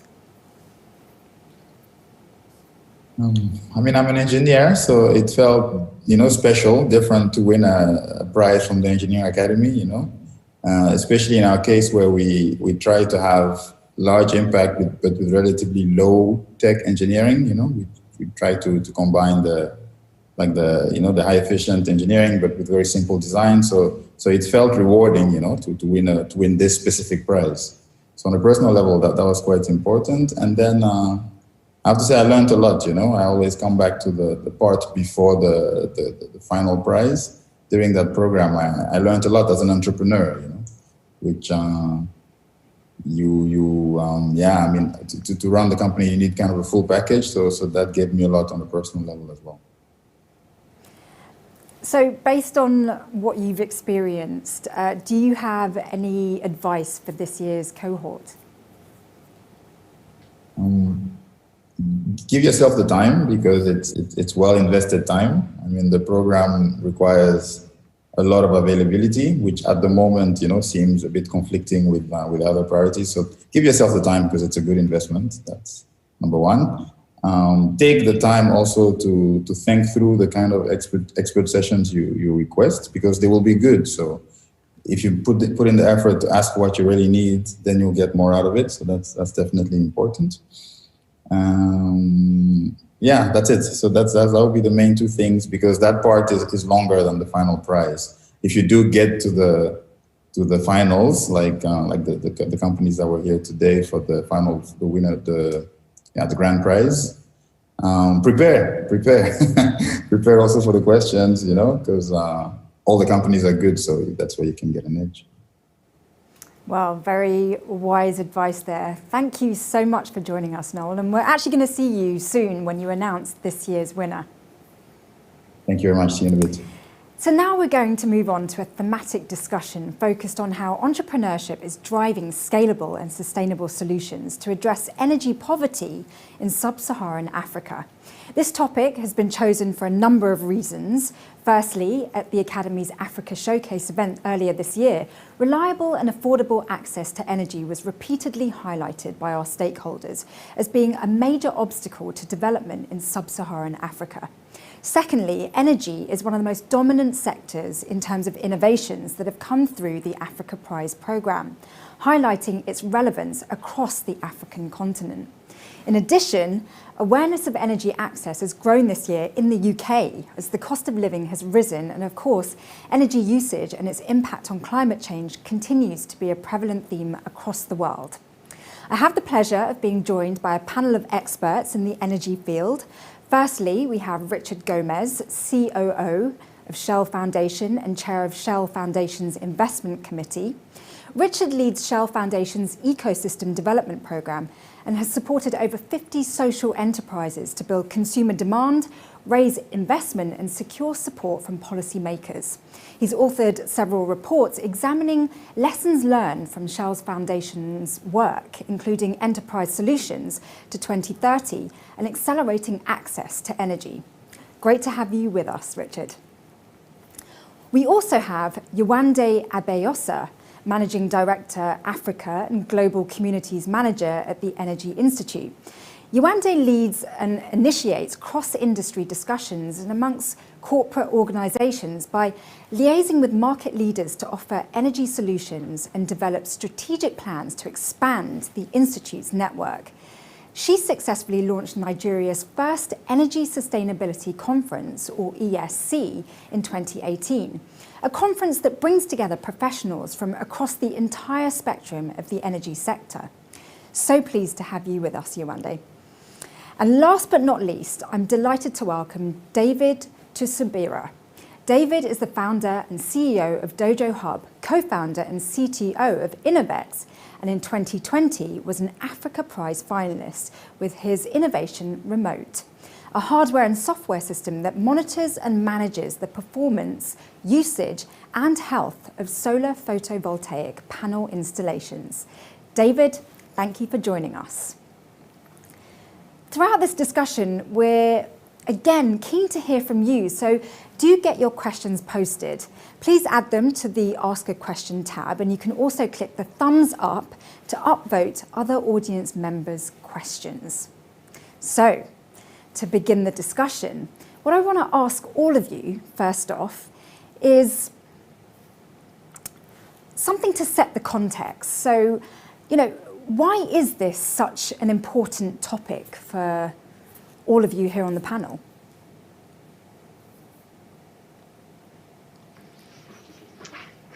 Would you like me to start, Shini? Yeah, Richard, why not?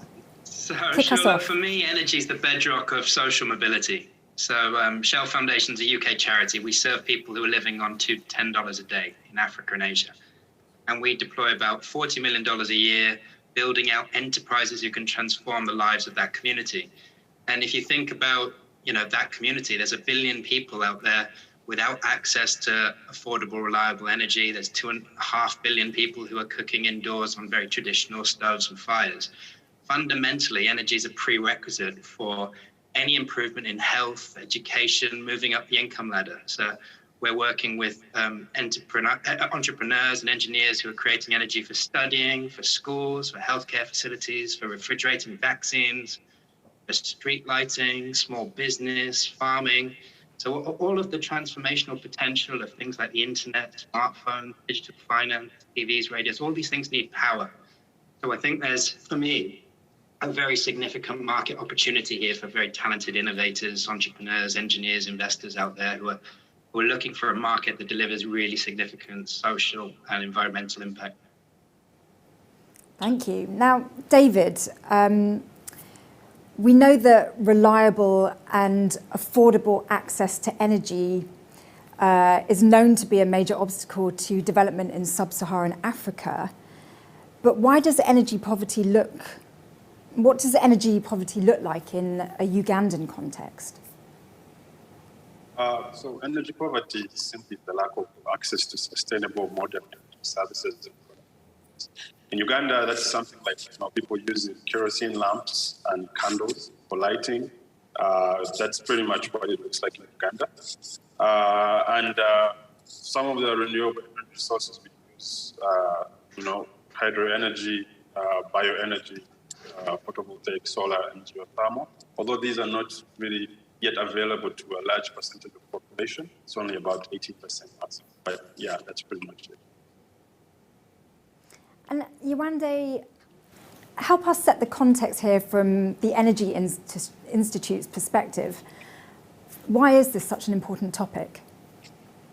So thank you for having me, Shini, and thank you for that question. At the Energy Institute, our focus really is to promote best practice within the energy sphere. So obviously from your conventional oil and gas to the most sustainable one, which is renewables. And in Africa, it's wind and solar. And for us at the Energy Institute, we want to be at the forefront of these discussions. Energy access is very important, but if we do not start to discuss the issues, the climate change issues within the region, then really we're just blindsiding ourselves. And for us at the Energy Institute, we are well positioned to help move the industry forward in all the different regions. We do this through our trainings. We train young people, we train people within oil and gas, power, renewables. And the point here is, how do you work more efficiently without jeopardizing the future generation? So at the Energy Institute, we are creating different avenues to do this. We have technical partners that are supporting us to put out the best possible standards. We're making sure that not just our members in the Western world are benefiting from these, from all these different array of products we have within the EI, but with our branches and hubs that we have all over the world, we are supporting the industry. Thank you. So Richard, back to you.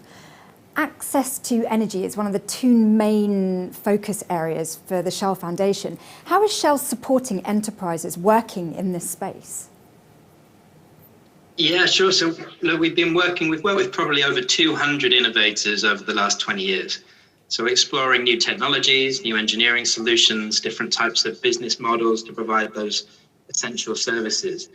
And we use sort of patient capital to nurture pioneers and seed new markets, predominantly grant, alongside quite extensive business support market links. So examples of really cool new technologies include, very low cost solar lighting for households, pay-as-you-go energy for lighting and cell phone charging and radios, and then that sort of evolution of these services to pay-as-you-go for things like TVs and fridges, and then income growth activities like solar irrigation and e-vehicles. On the cooking side, fuel-efficient biomass stoves, smart LPGs, so that mini grids serving hundreds of households at one time, generating power from solar and biomass like rice husk. I was out in Kenya last week with a partner that makes biomass digesters. So they take cow dung and produce biogas for cooking and also fertilizer. And that's really relevant because, over 2 billion people have more than 2 cows. So, when we work with these types of businesses, you see an incredible effect on education and income and health and environment. And we've got some really interesting examples of businesses that have scaled now. An example being, M-Copa, one of the world's largest pay-as-you-go solar businesses. We started working with them 11, 12 years ago. Their first offer was a very low-cost solar system, 3 lights, radio, cell charge. You pay a small deposit, and then you get you pay installments using mobile money, and it's a lower cost than kerosene. We work with them to test the model, to raise capital to scale, to progress from foundation and donor funding through to DFI funding, impact investment, and then commercial capital. And a whole set of basics, launching products, building distribution, creating the back office and credit team, creating the software platform to manage operations. And then gradually, as they attract capital, working with their engineers to push the boundaries of new products. So they've evolved to an asset financer of cell phones and TVs and fridges and e-vehicles, and they've now raised a 350 million plus and benefited over 10 million people. So just an example of some of these businesses that are now raising sort of significant funding, but the early stage support that they need in the very early years to innovate and test. We've got sort of 75 of these types of social enterprises in our portfolio now. Tough work, but it can succeed. And out of all those technologies you mentioned, what do you think have been the key things that have led to their success? Yeah, it's interesting. I mean, we help in a few ways. The sheer determination of the entrepreneurs, promoters, management teams. I mean, it's so tough. I mean, building a new business, it's the first kind of a product or service. We're looking for really disruptive innovators. And they'll typically be working in rural areas where no infrastructure exists. So no access to talent, limited working capital, no value chain partners, often no enabling policy. So, we often liken it to building Google when the internet doesn't actually exist. So we're trying to take the lift off in a way and help by, providing that very patient capital, particularly grant for disruptive solutions, working over, 5, 10, 15 years as they go through cycles of innovation, test, establish the product market fit, fail and go again. And provided we're learning, we keep going, sometimes investing $10, $50 million before we get to mass adoption. And that type of funding isn't uncommon for lots of innovation that happens in North America and Europe. Advances in renewable energy, smartphones, sat-navs, the internet, a lot of that's come from public funding and research grants. So it's sort of applying the same principles to engineering for this market. A lot of access to networks, investors, and then significant business support across the organization, from governance to finance to IT and sales and marketing. So really sort of working holistically to help them build their investment credentials. Thank you, Richard. David, over to you. We'd love to hear more about your innovation remote and your wider entrepreneurial journey up until now with Innovex. Can you tell us more about the innovation and give us an insight into the challenges you've faced, as well as your experiences in scaling up? Yeah, absolutely. So Remote is an Internet of Things platform that helps solar distributors scale by providing various digital tools, and this aids their operations. So Remote is still the only platform in the world that provides both performance monitoring and credit purchase features.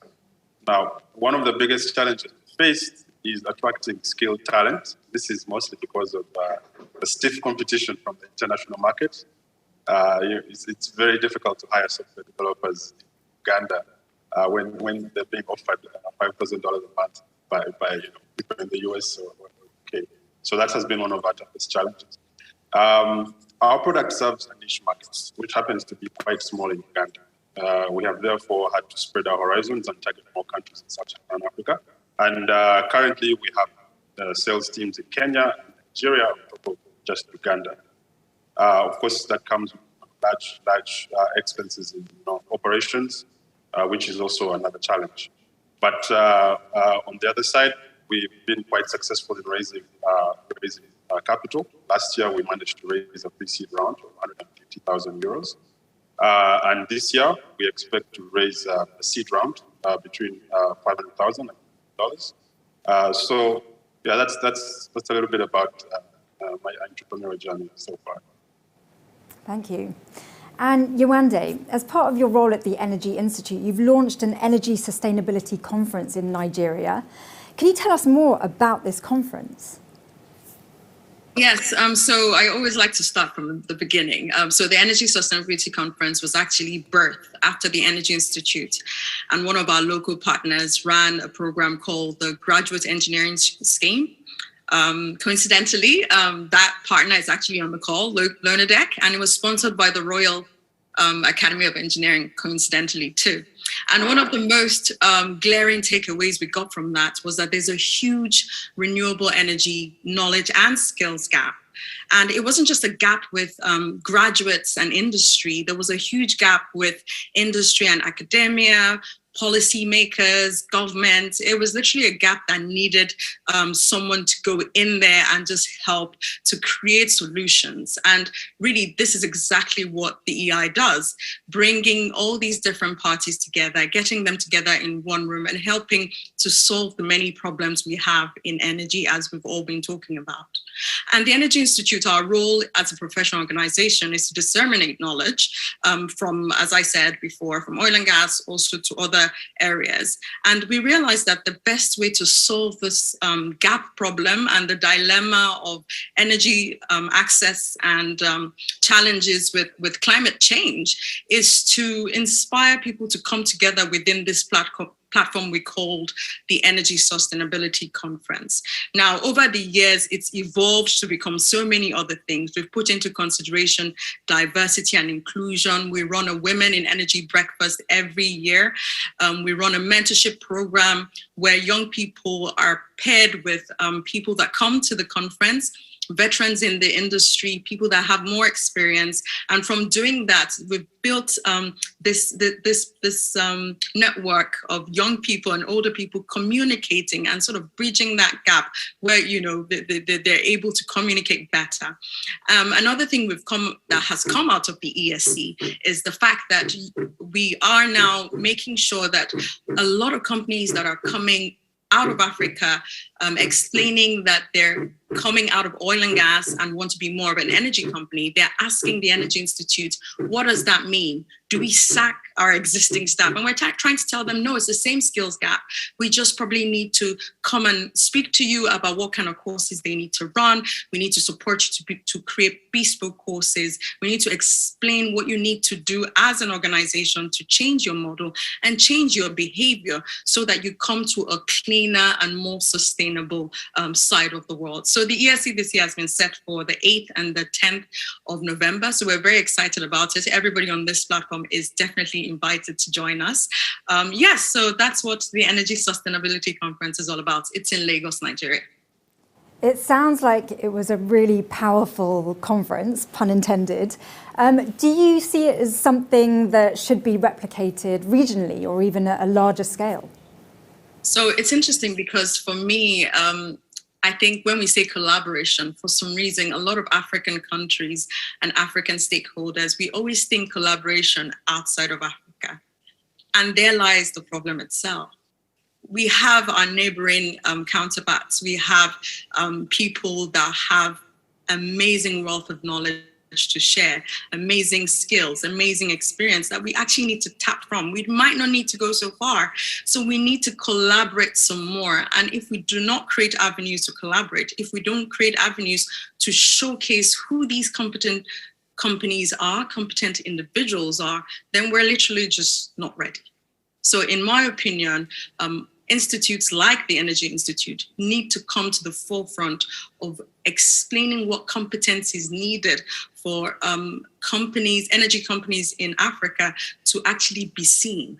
Because as was mentioned earlier by Richard, he had explained this fantastic project with MOPA that's going on. But the question is, are we really throwing these information out to the Western world? Are people seeing these interesting projects going on? And are we also creating an enabling environment that investment can come in from outside of Africa into these regions? So yes, I do believe that there's this space for us to bring in even more people, but most importantly, let's bring in the people closer to us.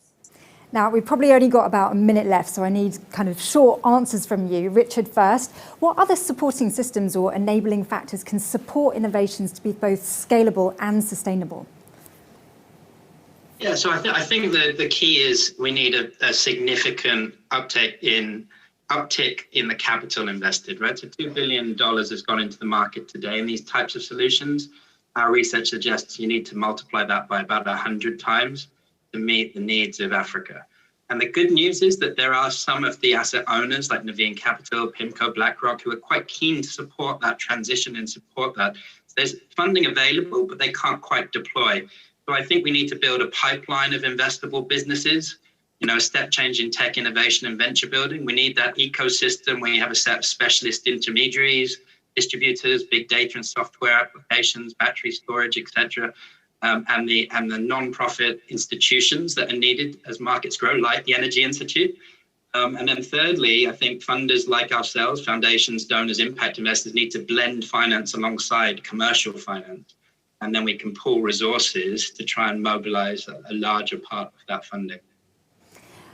Thank you so much, Richard, and thank you to all of you on the panel. Yewande, David, it's been so insightful. Great to hear your perspectives. And that's all we have time for. Thank you so much for joining us.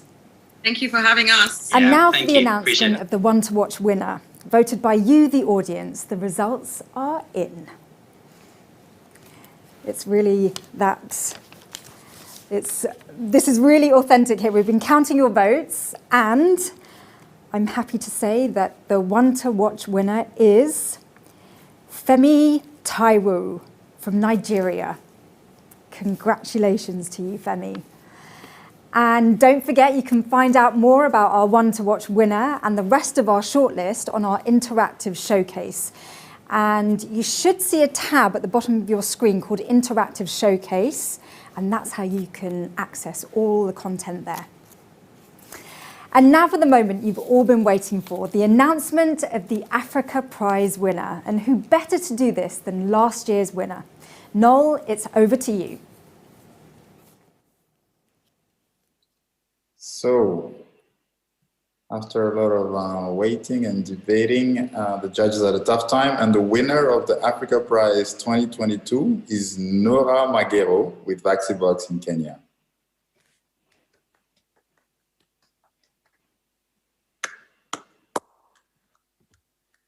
So congratulations, Nora. I would just like to ask, how do you feel?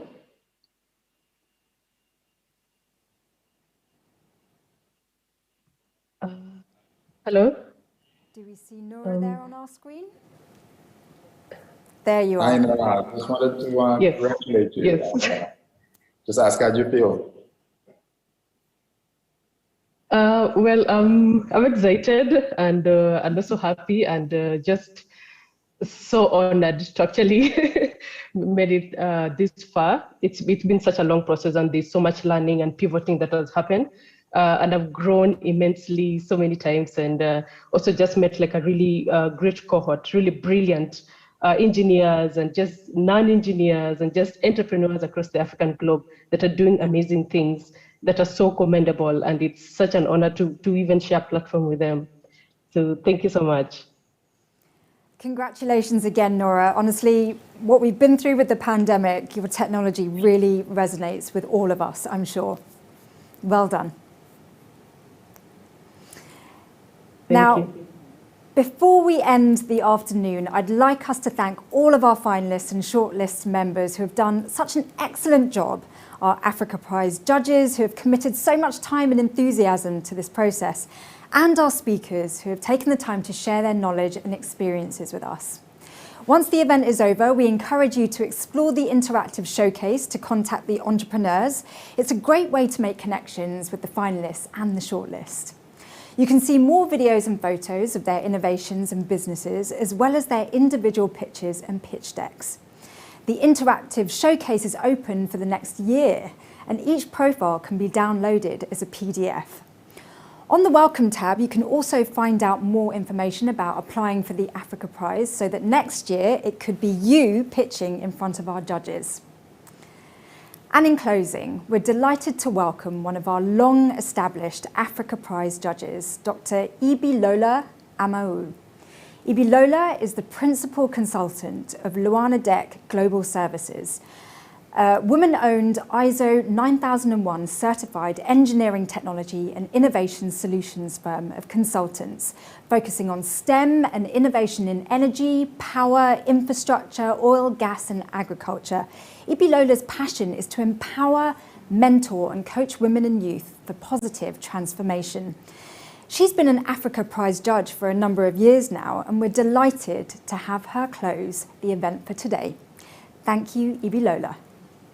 Good afternoon, and thank you so much for the opportunity to deliver the closing remarks at the final ceremony of the Africa Prize for Engineering Innovation 2022. It is a pleasure to do so for many reasons. I am an engineer who is committed to STEM and innovation. I'm also both British and African. It is always a privilege to bring diversity to bear in engineering, technology, and innovation.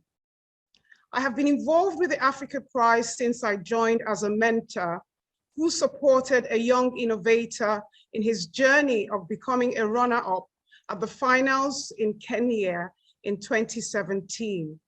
Since I became a judge in 2018, I have enjoyed reviewing the most outstanding pitches, and I've had the honor of contributing to the shortlisting process with the support of other judges and wisdom, guidance, and counsel of our able chairperson, Malcolm Brinded.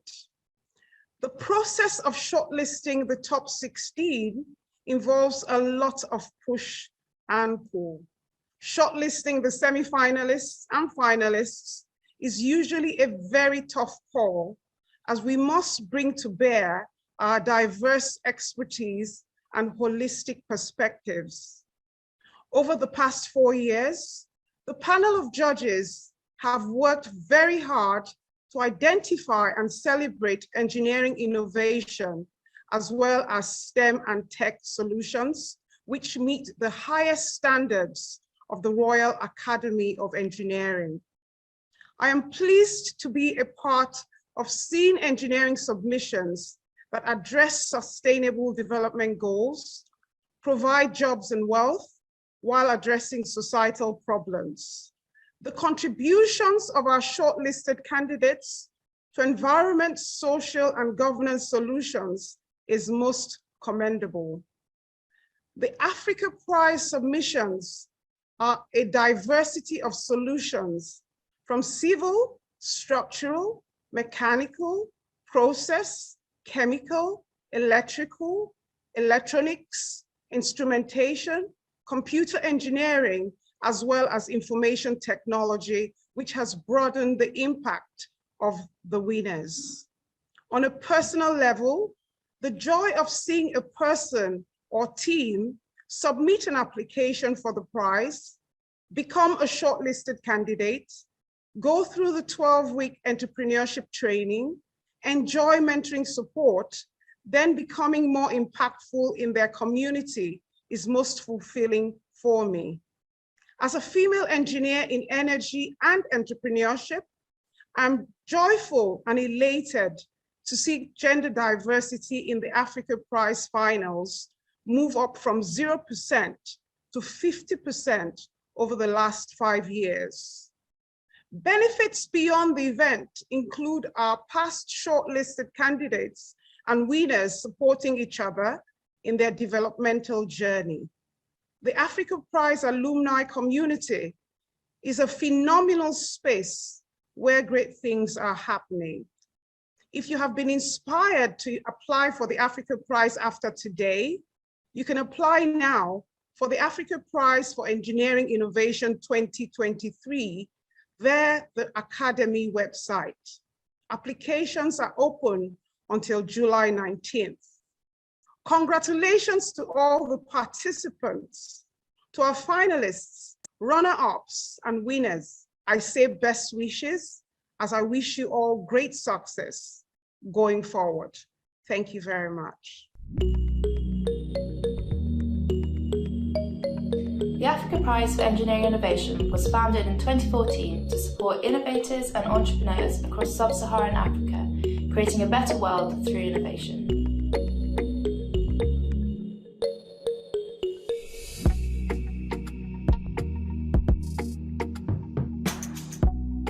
You could be one of the 16 entrepreneurs shortlisted from across the continent who are building solutions to local challenges that can be scaled globally. We're accepting applications from the broadest spectrum of engineering.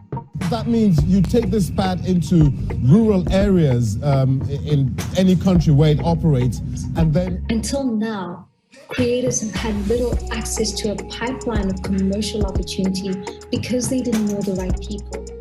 We provide tailored training and mentoring support to accelerate your startup, connections to our global network of technical and business experts, as well as our Africa Prize alumni network, and the opportunity to receive up to £25,000 in funding. It means a lot. It means a lot. I mean, I'm an engineer. This is the Royal Engineering Academy, so it means a lot in that sense, you know. The Africa Prize is run by the UK's Royal Academy of Engineering and has directly supported over 100 entrepreneurs who have created more than 1,500 jobs, secured over 14 million USD in grants and equity, and are set to impact over 3 million lives in the next 5 years. Well, being nominated for the Africa Prize means a lot. It means a lot for Shivens and for Shifa Technologies, and definitely we hope it will also help us attract the right investors who could join us on this journey that can help people get through these very, very challenging times.